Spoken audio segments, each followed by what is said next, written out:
All right. Welcome everybody to the first day of the MLCSB COSI of this year's ISMB. For those who don't know, MLCSB stands for Machine Learning in Computational and Systems Biology. And it's my pleasure to introduce myself. My name is Manfred Klaassen. I'm one of the co-organizers of this COSI that I organized together with Anna Goldenberg. Anna Goldenberg, unfortunately, for unforeseen personal reasons, could not join. So it's just me here today. I wanted to briefly give you an overview of this COSI and the MLCSB in general. So the goals of the MLCSB, of this interest group, is to build a forum that bridges between computer science and systems biology, and now increasingly also incorporates the bridge towards medical applications in personalized medicine. This interest group is supposed to provide a forum that allows interactions across these different disciplines in order to drive these disciplines both forward. And for this COSI that is held once a year, I want to thank people that participated or contributed to the organization of this COSI, and these are in particular the program committee. So the program committee is quite small, so we actually underestimated how much work it is to actually deal with all the submissions and the interest that you guys had in this COSI. So the program committee consisted of Anna Goldenberg and myself, and Sarah Mostafavi, the area chair. We had over 100 abstract submissions for this COSI, and we are very excited to get all these contributions presented, either as a poster or as different types of talks. Then for the next 2 days, there will be 3 sessions chairs that are going to guide you through the program. This is going to be Carsten Borgward and Nico Bärenwinkel, and myself. And so if you get excited and are not yet involved in the MLCSB activities, go ahead and get involved. You will get more information on the website of the MLCSB, mlcsb.cc, as you can see down there.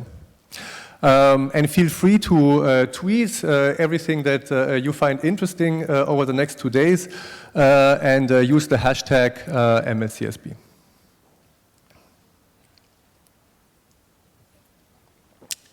So specifically over the next 2 days, we have a rich program.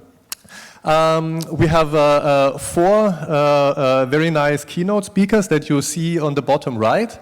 So these are Gunnar Rätsch, Barbara Engelhardt, Bill Noble, and Marinka Sitnik.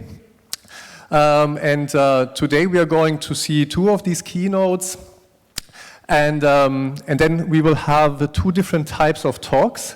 So when we reviewed all these exciting submissions to our COSI, we realized that it would be a pity only to have long talks, like long 20-minute talks, and only have a small sample of oral presentations. And so therefore we decided to have a mixed format, to have about half of the talks delivered as long talks, and the other fraction as short spotlight talks. And so we are going to have these spotlight talks in 2 sessions today, as you can see indicated by the arrows there. And then on top of this, we also have a poster session today after the oral presentations, and I would encourage you to go there and see all the other work that is not presented orally. All right, so with this, I will move on and introduce our first keynote speaker, Gunnar Rätsch.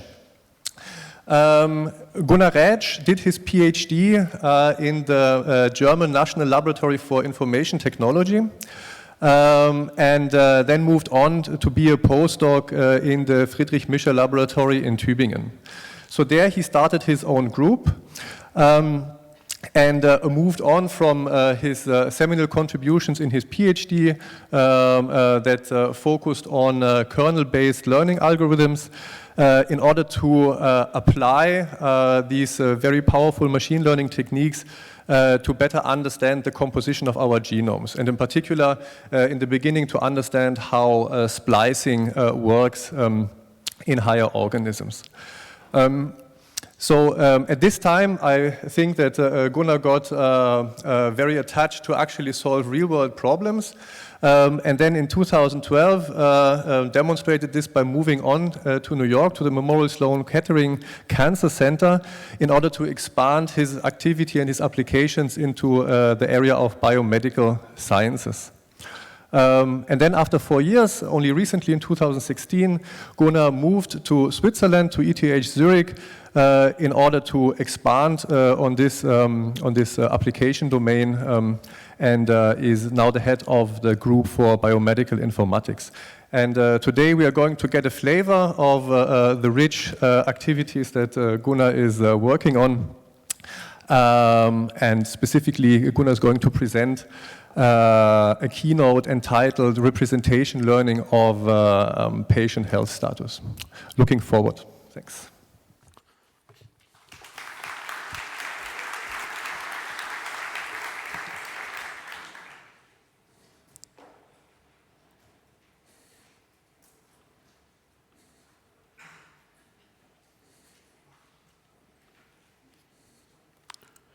Good morning.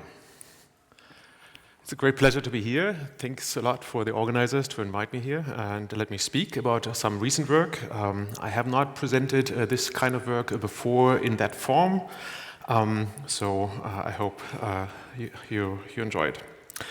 Okay, so I'm going to talk about representation learning, so it's some kind of machine learning, and we apply that to medical data. So we are ultimately interested in modeling patients' health states, and so on. One of the major issues with medical data is that it comes in different forms. So it comes in an electronic health record, it comes, for instance, in cancer and pathology images, in genomic data, drugs, and mobile health data. And one of the complications is how to bring all these different pieces of information together into what we call a patient health state, something which describes the state of the patient at a certain time for that patient. So the first step is to extract relevant pieces out of these different sources of information, distill the right pieces of information, but then to assemble an image of the health state. So in a way, we have to compute, based on these information pieces, a state, could be a 1,000-dimensional state of a patient at a certain time, and then you can do some computations with that state over time. So we could, for instance, compute the probability of a certain phenotype based on that health state for a certain time point. You could also maybe design clinical trials by finding similarities between patients or identify individual patients which are particularly well suited for a therapy. Or you could maybe use that health state in order to provide a guidance or maybe some predictions of which drug to take such that the patient survives given that health state. So we could do the argmax over all drugs, so the survival of that patient given with that health state is maximized. So we could even imagine that such kind of health state models could allow us to really maybe mimic what a doctor would be doing, and that we would have something like a doctor app which could interact with us humans to keep us healthy. So the normal interaction of the patient or of an individual with with a physician is a rare interaction, usually when the person is sick, when the person is a patient. And there's some complex interaction between, or complex transitioning between these health states. And there's some interaction with the environment, and there's an interaction with the physician. So, and hopefully the physician is doing some treatments such that it brings you from an unhealthy state to a healthy state. So you could imagine that with an app or with a computer guiding you over your lifetime, that there's a more frequent interaction with that app, and then this app helps you to stay within the normal health state, so that you hopefully never leave the normal health states which you would like to be in. Okay, so the difficulty is that we have to train these kind of models, and that there's very little data which allows us to do that. So, and intensive care, the intensive care unit is a situation where there's actually a lot of data available, which is recorded over time. It's not for healthy people, but it is for people who would like to get healthy again. So, and there is a very detailed recording of the electronic health records, which drugs they take, of ICU monitors, and so on. So the intensive care is one of the few domains where there has been very large recorded data sets that are suitable for machine learning. So that's why I use that as an application domain. But you could imagine if we get to record more data than we currently do, then we could also do this more generally in precision medicine. So what I'm going to talk about today is one application where we design an early warning system where we try to predict an organ deterioration within the next few hours, so a physician can be warned that something is happening. But we are also very interested in predicting which kind of treatment one would need to apply in order to treat a patient in a certain state. Okay, so maybe here's a roadmap for the rest of this talk. So I talk about the application. So this gives you some idea of what the application area is about. Then talk about some data analysis and modeling challenges, and then go into some methodological advances where we address specific problems which we have in modeling this data. So in particular, we I talk about learning latent health states. We talk about a self-organizing health state model and some imputation based on latent representations, and then I give you some conclusions. Okay, so let me get started on the application in the early warning system in the ICU. So the intensive care unit is a very data-rich environment. There's many monitors which collect data about the patient. And there's typically one nurse attached to one or associated with one patient, and there's a lot of data recorded from that nurse and from different monitors. So we do have data from circulation, from pulmonary systems, from neurosystem or the renal system, and infection parameters. So we have the organ function parameters and we have the treatment parameters for each of those. So the problem I'm looking at is to predict the circulatory dysfunction or failure. So a circulatory dysfunction usually leads to an insufficiency in the circulatory system that then leads to a lack of oxygen in the tissues. There's some kind of shock, and then there's some further organ failure which happens, and this is to be avoided. So we define the circulatory dysfunction as a sustained period of low blood pressure with elevated lactate. Lactate is when you don't have enough oxygen in the blood, lactate builds up. So, and here's a definition of what sustained means and what low blood pressure means and what elevated lactate means. So it's somewhat arbitrary, but these are physiologically meaningful definitions.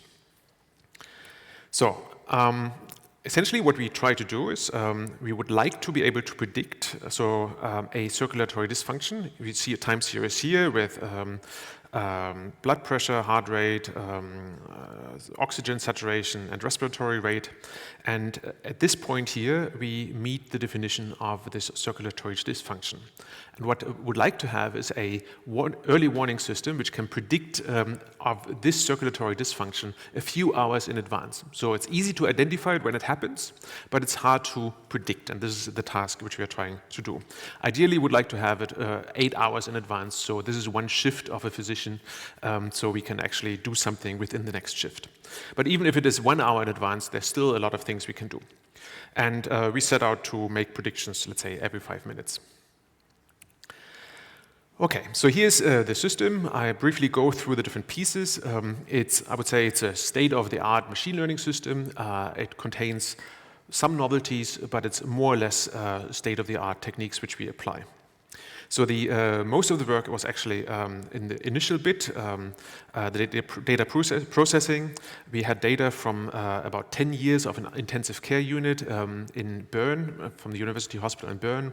We had data from 54,000 patients, 4,500 variables which were recorded, vitals, medication, lab tests, and so on. And the first step was to extract the data from the patient data management system, get different tables, and select different variables which could be useful for this problem.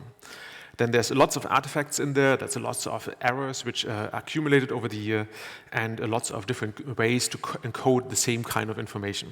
So in the end, we merged, we considered 700 variables, and we merged these 700 variables into about 200 variables, which we found informative and useful and predictive, or possibly predictive for this task. So in the end, we had essentially a 209-dimensional vector at each time point, each 5 minutes, but many of these variables were missing because they were not observed at that point. So the next step is that we work on imputation. So we use a reasonably simple technique. We defined a time scale. The time scale depends on the variable. There are some variables which have a lot of measurements. The time scale is small, and some other variables have low frequency measurements. But essentially, we do forward filling, but together with some local rolling mean, which goes back to a baseline if there's nothing observed. So, but this is just one solution, and I think there may be better solutions to this, and I'm going to talk about this later. Okay, so once we have generated the data, we can then apply machine learning techniques, and we looked at different techniques. First, actually, you have to extract features out of these variables, and one of the difficulty is to extract features out of different time horizons of that time series. So for some of these variables, we have measurements every minute or every few minutes, and sometimes we have it only every few hours, like lactate. So, and I think it's important to come up with a way to extract features which respects the different time horizons. So, and what we do is we compute a summary statistics over different horizons, a very short horizon, a medium, long, and very long horizon. And that gives us features for each of these variables. So the next step, we apply machine learning. We have essentially a full matrix. We have imputed variables, we have extracted the features, and we have a label whether there is an event happening in the near future. So that would be a positive label if there is an event, and a negative label if there's not an event. So we can apply to normal machine learning. So, and we used different techniques. It turned out that deep learning was not the best here. So we tried LSTMs on raw and engineered features, but we figured out that a light GBM, which is a boosted decision tree method, worked best for this task. Okay. So part of that task was to find out which of these 4,500 variables were most important. We by medical knowledge, we selected these 209 variables, which were possibly relevant and which are also in regular use in intensive care. And then we used feature selection, forwards feature selection, to select the most predictive variables for that task. And what you see here is the top 20 variables, which are most predictive for cardiac failure. So, and there's a few variables which are totally obvious, like lactate and mean arterial pressure, and the use of vasopressors. They are actually used in defining the label. So, of course, they are also used to predict that label. But there's other variables like time since ICU admission, patient age, heart rate, which make totally sense to predict cardiac failure. But there's also some other variables which were a bit less obvious, and one had to think a bit more why these are in there. So, but overall, I think we were quite happy with that list of variables. So then we had to think about how can we actually evaluate that system. So we, at every five minutes, we make a prediction of a score, maybe a risk. What's the likelihood of an event happening within the next 8 hours? So, and we actually designed an alarm system which really generates an alarm if the score passes a certain threshold. So for instance, here there's an event, and within the 8 hours before that event, there's an alarm raised. So this is a true alarm. If the alarm would happen much earlier, this would be a false alarm, or if there's no alarm before an event within the 8 hours, that would be a missing alarm. So based on that, we can compute precision and recall. Precision is the fraction of true alarms over the total alarms, and the recall is the captured events where we have at least one alarm. We also thought about how to split the data so it makes causally sense. So we split into 5 splits and used these pieces here as training data, and then this as a validation data, and this as a test data. And we did this multiple times so that the training and test data were not overlapping with each other. And we usually trained on data which come from the past, and then we apply the system to the future. So this way, we have a more realistic evaluation of a setting which we would typically have, where we can train the system to a certain point, and then we apply it. Okay, here's a result. So we called the system Circus, so Circulatory Early Warning System, and Circus Lite is the one which only uses the 20 features instead of the 209 features. So the blue curve is Circus. The one with 18 features is only is slightly worse. This is the precision recall curve here. We are mostly interested in the precision, a high precision at a recall rate of about 80% or 90%. So we don't want to miss too many events, and we would like to have a high precision, don't have too many false warnings. We also compare against the baseline, which we think is clinically reasonable. It uses the lactate, it uses the mean arterial pressure, and a few other variables, but not too many. So this would be something a clinician could look at on a regular basis. So if you look at what's the sensitivity and or maybe the recall rate when you look at when you make that prediction. So let's say there is an event at point 0, and you could compute what's the recall rate when you go 1 hour before, 2 hours before, 3 hours before, and so on.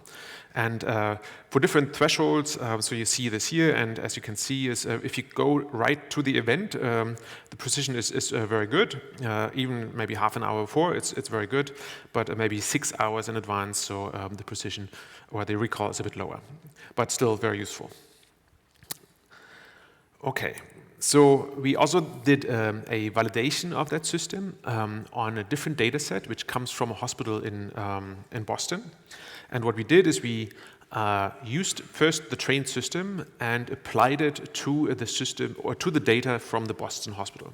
And so there are some details. So the prevalence of the event was different, so we corrected for that, so we can actually compare that. So in this violet curve is the data, is the precision and recall of the data in Bern. In orange is the precision recall of the system, which is trained on the Bern data and then applied to the Boston data. So you see there is quite some gap. So, but if you don't use the trained system, but rather just use the system and train it again on mimics, so the same system with the same variables and everything, so the accuracy gets a bit higher. And if you perform some transfer learning where you combine the system from which is trained on the Boston data and with the data from Bern, then you get a bit closer. But there's still a gap, and we were wondering, where's this gap coming from? And we looked at that, and we found that one of the reasons is that the Bern data has a higher time resolution. So the time resolution in the Bern data is about 5 minutes, and the mimic data is about 1 hour. And if you would downsample the Bern data to 1 hour resolution, then actually performance of that system is the same. So the high resolution is really needed in order to have very accurate predictions. So this explains some of that difference. Okay, so maybe let me summarize that early warning system. That's the first part. So we developed a state-of-the-art machine learning system for predicting circulatory failure. The performance depends a lot on the time resolution, But it also depends on data set size. And for this, I included this plot on the right.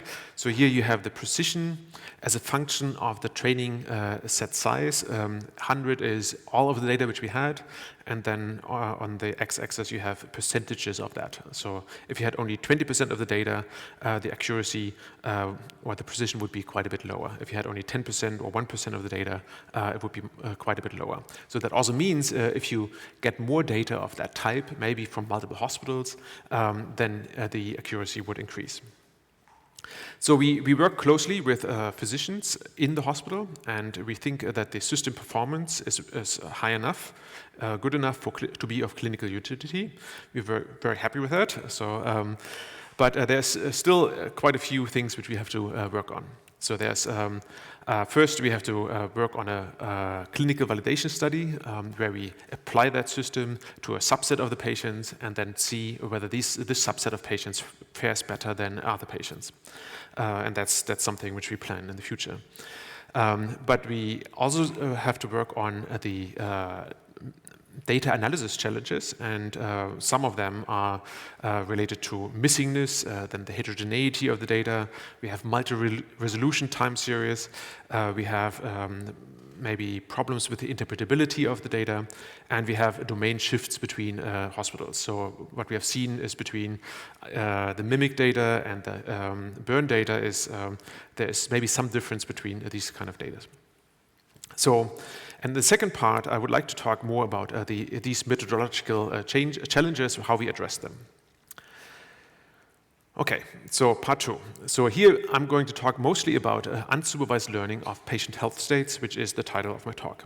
So the idea is that we take data from the hospital, we take different time points, and we would like to have that data represented into a patient health state. So, and this is at a certain time point. So, and that should contain everything we have seen of that patient in the past.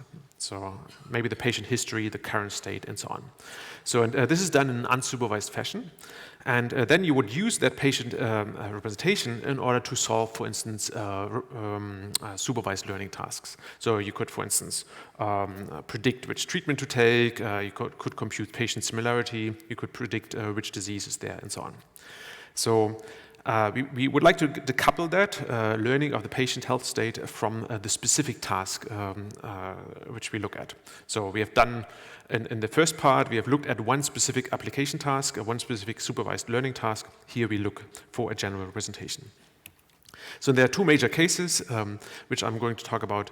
One is where we have a latent space, maybe a low-dimensional representation of the patient representation, and the second is a discrete state. So maybe you have 1 out of 100 states, and then there's some meaning associated to these states. So there's two associated manuscripts. One is, and they're both on bioRxiv, on archive, and one is improving clinical predictions using through unsupervised time series prediction learning, and the other one is SOM-VAE, interpretable discrete representation learning on time series. Okay, so if you think about the problem, the natural choice is an autoencoder. So given a signal at a certain time point, you would like to learn a function, f, and a function g, such that given that data until a certain time point, you get a representation e, and based on that e, you can reproduce that original data. So you could write this down as a cost function where that original data can be reconstructed based on that representation here. So essentially we minimize this kind of loss function here. So xi should be close to g of f of xi, and that should be close. So the mean squared error should be small. So the idea is that the code, the dimensionality of the code is much smaller than the input data. So you could see this as a bottleneck here. So f is an encoder function, g is a decoder function, e is that representation, and f and g are jointly optimized in a gradient descent fashion. And this has been done. There's some prior literature on that. There's relatively little on time series. There's some work on deep patient and unsupervised representation to predict the future of patients, and the use of autoencoders to discover patient phenotypes. So we extend that and go into sequential modeling of health states. So the first and simplest method is to use autoencoder based on the data which we have seen at a certain time point, and try to reconstruct the data. So the second method is a sequence-to-sequence autoencoder, where we put in a sequence of time points, and we try to reconstruct that sequence based on that representation. So again, we have an encoder and a decoder structure, but it's a sequential neural network, a recurrent neural network or so. And the input is usually a fixed length or maybe even variable length multivariate time series up to a certain time point, and then we predict.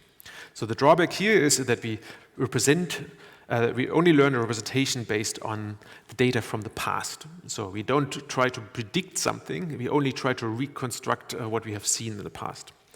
So another idea, an extension of that, is to look into forecasters. So you take the data until a certain time point and you try to predict the data which comes in the future, right? So, and a second extension is to use something like attention.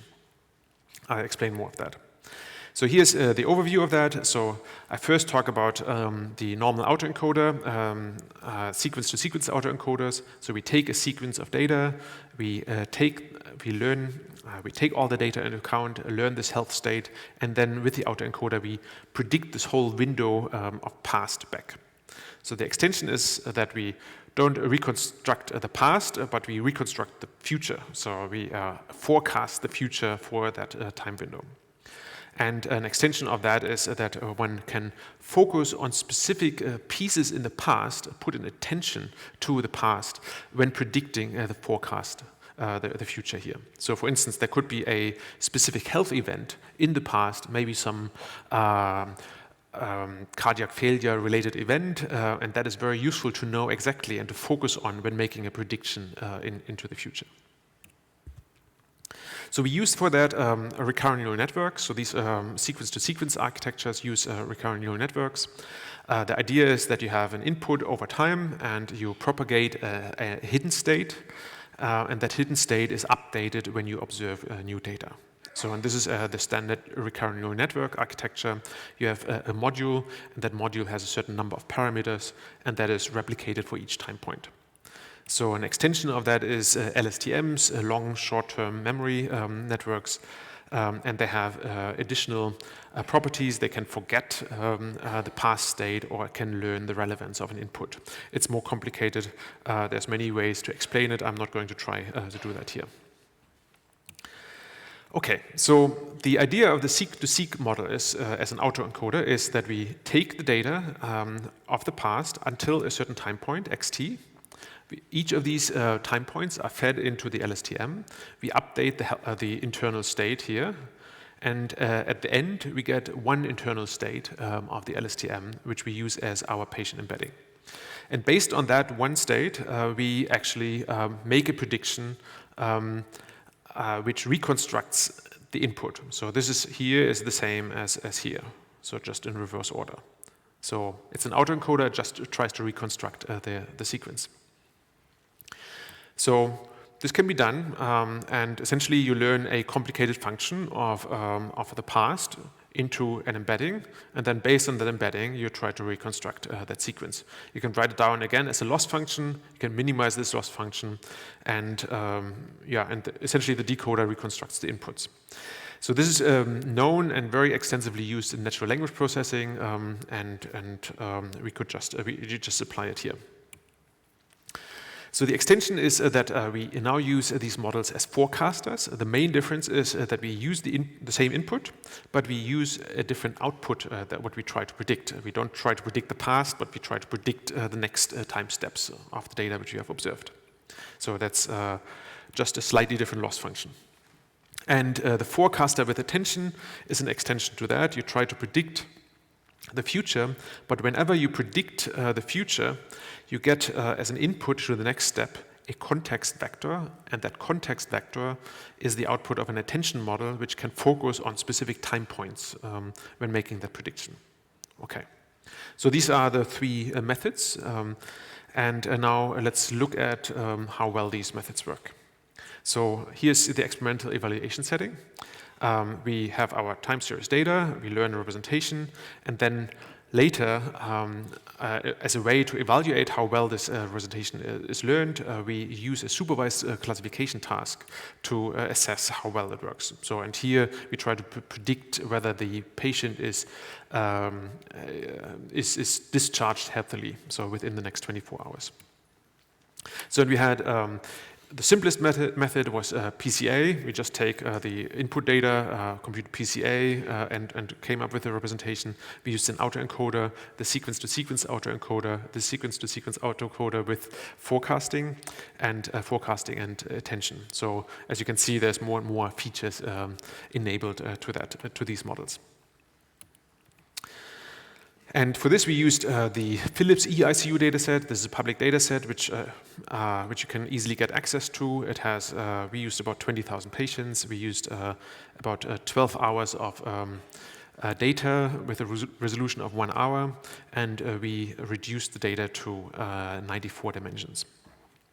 So once we came up with the representations, we used an LSTM with one layer as a supervised classification method on top of it. So as you can see here is the AUPRC for classifying the healthy discharge.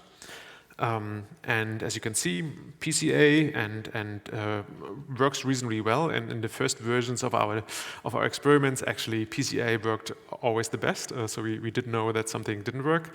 But in the future versions, the autoencoder, the sequence to autoencoder, and so on, they got better. And luckily, in this case, here the sequence to sequence forecaster with autoencoder with attention performs best. So we also looked at the question whether it could be better to take a supervised learning task and maybe try to predict directly the healthy discharge. So you could take the data and directly learn that label. So the question is it actually useful to learn these health state representations in a supervised fashion and then apply supervised learning, or is it better to just directly go and apply supervised learning? So, and certainly one case is where you have limited label data, where you can learn the health state based on a lot of data, on all of the data which you have, and then label data, you have only a part of it. So, and so as you can see here, on the x-axis is the percentage of labeled data which we have available for supervised learning, and on the y-axis the AUPRC. And if you apply, for instance, LSTM with one layer, as you can see here, then the performance is quite a bit better than the supervised. Oh no, so here's the supervised method with one layer, and as you can see, is when you learn the representation based on all data, and then only use a relatively simple classification method on top of it based on these latent representation, the accuracy is actually higher than when you go in a direct supervised fashion. So we thought this was interesting. Okay, so let's discuss this part. So the sequence model reduced the input time series to a low-dimensional embedding, and we still achieve better performance than using the raw features. So the sequence-to-sequence forecaster method outperforms the others when sufficiently data is available, because we can really learn something about the health state. When label data is limited, deep unsupervised representation learning plus shallow supervised learning outperforms deep supervised learning. So this was quite surprising.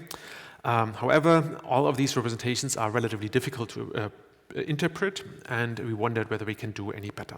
So and this motivated the next part of what I'm going to talk about. So challenge 2 is towards interpretable health state representations.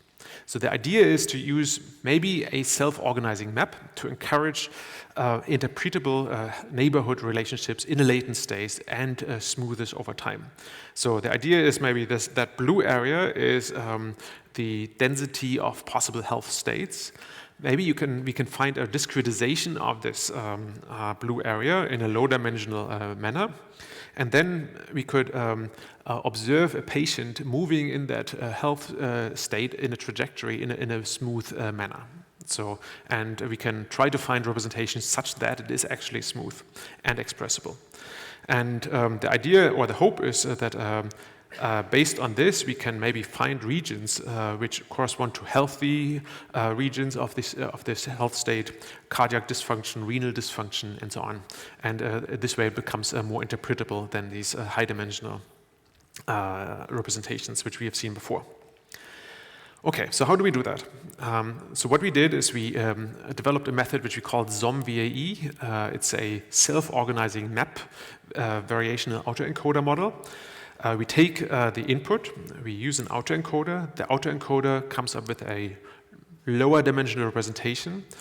These lower dimensional representations, within this lower dimensional representation, we find prototypes, which are kind of cluster states, using a self-organizing map. Based on these cluster states, we define a Markov model, which defines how you go from one state to the next. And then, based on that cluster state, one should decode the data and then reconstruct the whole time series. So essentially, you can write it down as a big loss function, which contains a loss for these transitions, a loss for the smoothness over time, and a loss for assigning these states to latent encodings. So this can be jointly optimized with gradient descent with some special handling of these discrete states because we discretize the latent encoding. So here's an evaluation. So what we did is we tried to predict a score, which is a physiological score. I think it's the Apache score in this case. You could do this with k-means. So you just cluster your data, and then you try to predict from that k-means cluster the score within 6 hours, 12 hours, or 24 hours. Then we used a SOM-VAE, which is the model without the probability, without the hidden Markov model in the middle, and the SOM-VAE with probability or with hidden Markov model in the middle. And as you can see, the Markov, or the model which has most of these features, actually performs best. So this method is used with 64 clusters, each of those. So, and one way to visualize what happens here is to compute the Apache score for each of these cluster centers. So, and so what you can see here is the 64 clusters for k-means. They don't have a specific order in k-means. And for VQ-VAE, which is a different method, and SOM-VAE is our method. So, and as you can see, is there are certain regions which have a high Apache score, and there's other regions which have a low Apache score. This is what we would like to see. And if you look at specific patient trajectories, for instance, here 2 patients, they started off in the same state, but then they move into different areas, and this patient dies, and this patient is healthy at the end. So we get roughly what we wanted to see. Okay, so last challenge, let me see, where are we time-wise, is some ideas about handling missing data in time series in general and in ICU time series in particular. So the problem with ICU is that we have a very high rate of missing data due to very selective ordering of lab tests, or sometimes just entering of certain type of information. So the idea would be, if you have an understanding of the patient health state, then you actually probably know what the measurement, what the lactate measurement would be at that time point. So can't we use the latent representation in order to help imputing missing values using the information from correlating features and from neighboring time points via representation learning? So essentially, we would like to learn a complete representation of the data in some latent space and then model the temporal dynamics in that space. So the idea is that we have partially observed a time series, X here. We use a deep neural network or convolutional neural network to extract information from this. Then we have a Gaussian process layer, which models the uncertainty in the latent space. And we get these latent spaces Z, and based out of these latent spaces Z, we can reconstruct what the full data would have been given the latent state. And you could do this for each time point independently, but there is something to be gained over time because the latent state does not change completely from one time point to the next. Okay, so here's a application which is more something which we use in machine learning. I show you something on medical data as well. So this is what's called the healing MNIST data set. You have letters or digits like these ones here. And usually, as machine learners, we look at these digits and would like to classify these digits into, these images into these digits. So we misuse this data set here. We create a time series out of this, where we, in each time frame, we remove a lot of observed data. So only a small fraction of these pixels are actually observed. And then we create a time series by rotating these digits, so you see it's some kind of smooth transition. So we have a large number of missing pixels at random. The time series is with rotated versions of these digits. And then the perfect latent state would be to remember which digit it is and what the rotation would be. And this is what the method can do well. So, one way to do is forward imputation, where you just carry over the data from the last time point. Mean imputation, we can use in VAE, high VAE, and then this GP VAE, this Gaussian process VAE. This is the method which we propose here. And if you look at that, the reconstructions of these digits, this is the ground truth, this is the GP VAE, is just much better than all the other methods. So it can really extract the right pieces of information out of the time series and out of the missing data. So in intensive care, we have, obviously we don't know the ground truth, we don't know what to impute, we have not observed it, and there's also, the data is not missing at random. So often you have, and a lab test was not done because the doctor thought the patient is well, hence we don't need the lab test. So it's a little harder to do that validation in the same way. How we did it here is we again formulated it as a classification task. So we tried to impute data and then checked whether the classification task got in any way better by imputing it with one method versus the other. So in one way would be mean imputation, forward imputation, a Gaussian process, a VAE, and so on. And then we have the GP VAE, which is the proposed method here. So the protocol is that we perform the imputation on that data. 90% is roughly missing. We train an SVM to predict mortality in this case, and then we compare against the other methods. And as you can see here, first of all, you see maybe it's not easy to predict it. So the AU-ROC is only 50 to 60%. That's close to random guessing 450. But as you can see, even though it's a difficult task, that imputation method works really well, or works better than the other methods. Okay, so with that, I'm close to concluding. I would like to summarize. I think ICUs provide plenty of relevant applications, many different things we can predict, and also provides the data to do it. So the sequence-to-sequence forecasters, which I developed, or which I described, reduce the dimensionality and still increase performance on downstream tasks. So the state space models with these self-organizing embeddings can improve the interpretability, and these later representations, they can help with missing data. So what we still have to do is we have to maybe develop forecaster models with state spaces, which is reasonably straightforward. Maybe we develop multi-resolution models, which we haven't done. And what we have not done yet is to bring these technological advances, which we have done in the second part, back to the application to really see that the performance on a real application task is better. So that's ongoing work. So with that, I would like to say thanks to my team. He is the team from a recent retreat, great guys, and I would like to thank the collaborators. This is the first part was collaboration with Carsten Borgwart's lab and with University Hospital in Bern, and a few other people on the machine learning methods. And I would like to thank you for your attention and take any questions. Thank you.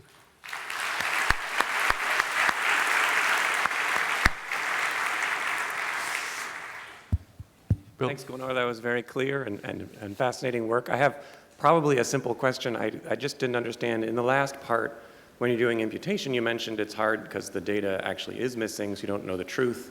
So therefore, you did this other classification task. Yes.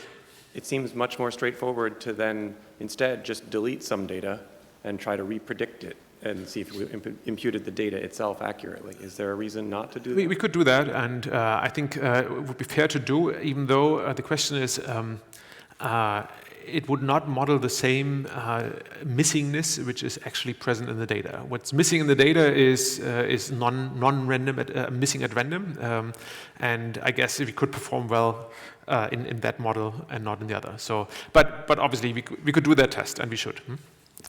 Hi. Thanks for the great talk. I had a question about the first part.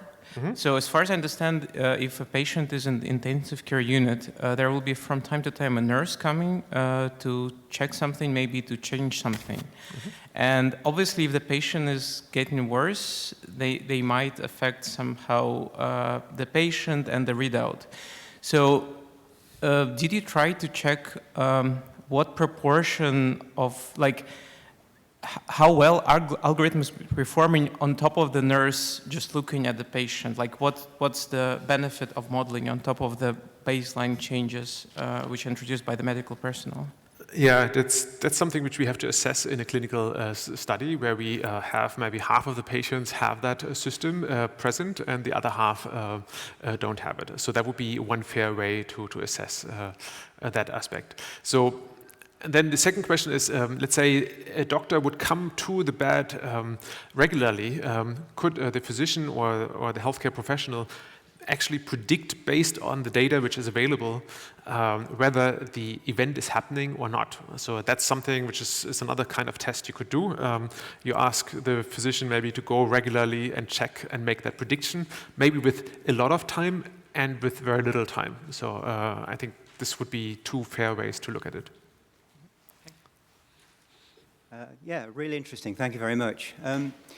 Your overall approach involves constructing a dense, fully populated input vector and dealing with missing data by increasingly sophisticated imputation.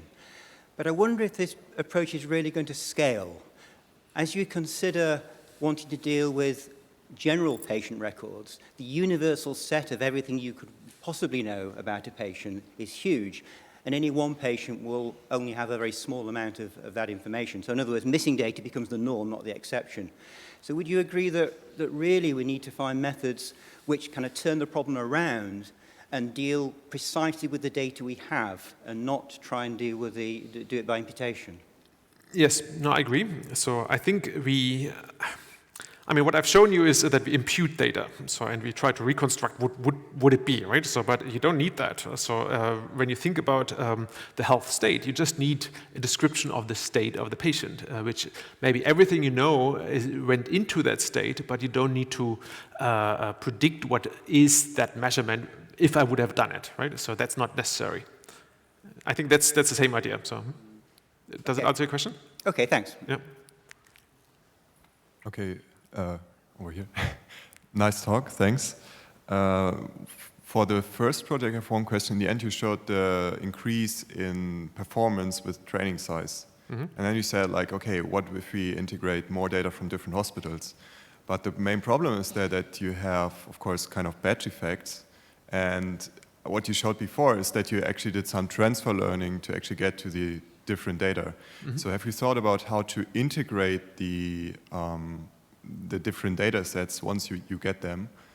And a second very small question is, for the second part, have you looked actually at like data mining approaches to get very interpretable results, like subgroup discovery or something like this, so that you can actually see like, okay, if a patient dies, then before you see an increase in heart rate and glucose or something like this? Mm-hmm. Okay, so maybe the first part. Yes, the difficulty is that every hospital encodes the data differently. So, and there's even if they agree on the variable which they measure, how they encode it and which technique they use and so on is different. So, I mean, there is the whole process of harmonizing the data and medical informatics considers that. But I think, as we know, removing these batch effects is hard, even if they agree on one encoding, one unit, and so on. So, and I think. What you can do is you can maybe learn a representation which is somewhat different when you take data from one hospital to another, that maybe the first part of your representation learning is slightly different for each of these hospitals, but they still learn one representation in the end. So there is some kind of adapters which you learn. So I think that could be one possible approach to do that. Or you rely on a small number of variables where everybody agrees on this is a lot of work for everybody, and that's somewhat inefficient. So the second question is, do you find maybe certain patterns before an event? And I think this is exactly one part which I have not described very well, which we did, and in Carsten's group we look for shapelets, which we use as features which are predictive of these deterioration events. So certain combinations of ups and downs in these variables. Okay. Is this published or is it ongoing? That's all in this archive report described. Oh, okay, thank you. You're welcome. Thank you for the very nice talk. One of the applications you mentioned is to predict what treatment to give.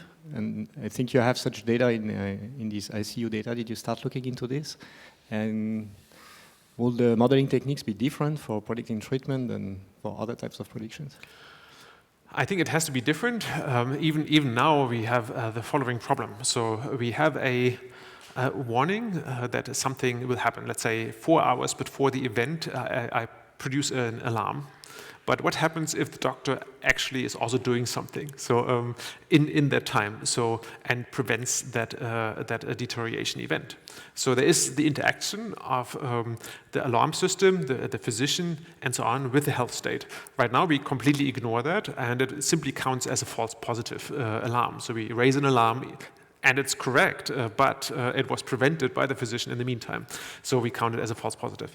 So I think we need to think more about more maybe reinforcement learning type techniques, which really take into account that interaction and the dynamics of the patient health system. Thanks for the nice talk.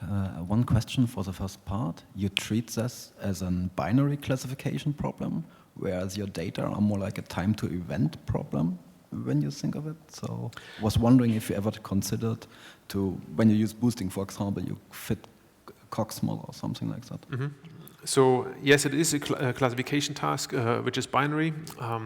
When you look at the score at the end and correlate it with time to event, it's actually pretty good. So the score is pretty predictive of the time to event. So high scores have a low time to event and so on. So there is a relationship, and we look at it in an analysis after that, but it was not part of the modeling. So yeah, COGS modeling, we should look at it. Not really in the domain, so just a naive question. So I've seen a lot of papers in this domain, and also your results, like a lot of tasks.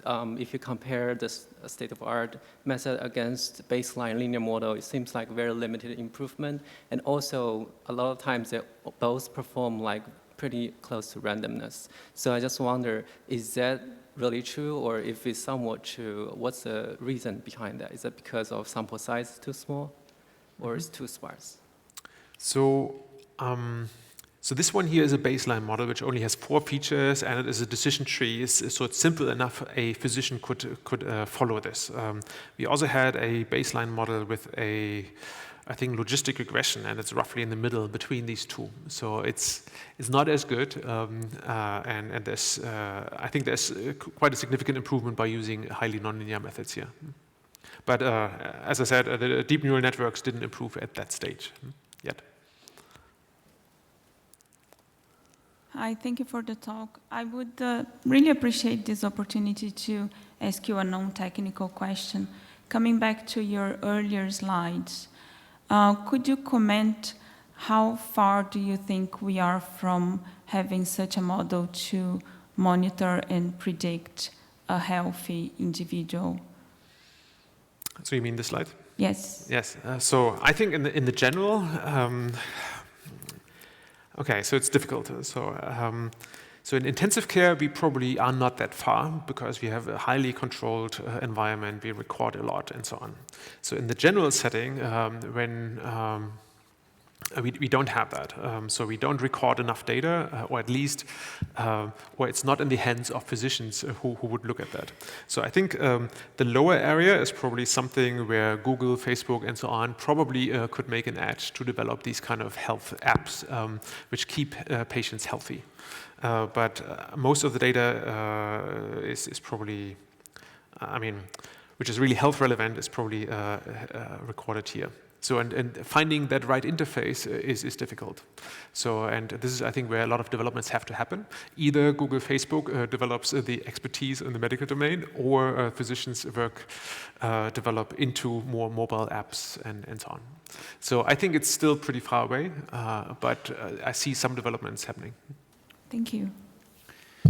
So the second part of your presentation was titled Towards an Interpretable Representation. And I can certainly see that clustering these representations will give us some insight, but still I don't quite see how far these representations are really interpretable, because they are clustering in this latent low-dimensional space, which doesn't seem to make too much sense to a medical expert. Mm-hmm.